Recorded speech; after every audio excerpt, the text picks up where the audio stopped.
Hi, welcome to my channel. My name is Matthew Urbanski, otherwise known as Thrash Padawan. Today I'm going to give you a quick rundown of how I use my gear to sound like Dimebag Daryl and achieve my tone. So let's get into it. Three pieces of gear that I have is a Dime D100 amplifier head, a Randall RG412 cabinet, and a Line 6 Amplify FX 100 pedal board. I run the Amplify FX 100 pedal board through the return slot of the Dime D100, and this bypasses the front end of the Dime D100 and uses the Amplify FX 100 as a preamp. Now, I recently took the FX100 out to a local band gig and found for that particular situation my preferred way was to use the line outs into the effects loop of my amp head. Now, running this way you bypass the whole front end of your amp and you just use the power stage. I also found that I didn't need to use the cabinet models as I was using a real cabinet, and in the Amplify remote app this is a nice and easy thing to switch off. Now let's talk each piece of equipment piece by piece.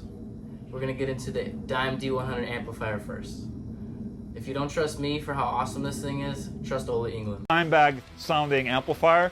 You can get one of these and just have an overdrive hooked into it, and it's pretty close, man, to the Dimebag tone. Obviously, you need to have Dimebag or Bill Lawrence as well. Since the original Randall RG100 and the Sentry amplifiers are pretty hard to come by, I think this is a pretty good option right here because these are way more available. Dime D100 is a 120 watt amp, features dual channels, a 3-band EQ with a presence control.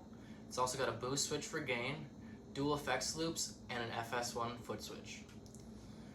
The difference between the Dime D100 amp and the RG100 ES in my mind at this point is price. Check this out. The third component is my Randall amp, and here's the specifications for the RG412 cabinet. A more crucial component to how I've achieved my tone is using the Amplify FX 100's EQ. I talked to a fella named Almost Analog, I want to shout him out, and he told me a few things and showed me the frequencies on Vulgar Display of Power. You can see that here. And essentially I kind of just messed with my EQ, which I will show you here, until I found something that sounded right and kind of matched up with what he told me, and it sounds pretty awesome. So I would like to wrap this up and give you guys a full view of my signal chain. And I'll first talk about it. It is a noise gate, and then a wah, a chorus pedal, my gain pedal, and then this goes into the Line 6 Lunatic amp that is built into the FX100. And then there's a compressor in front of it, the EQ that I just talked about.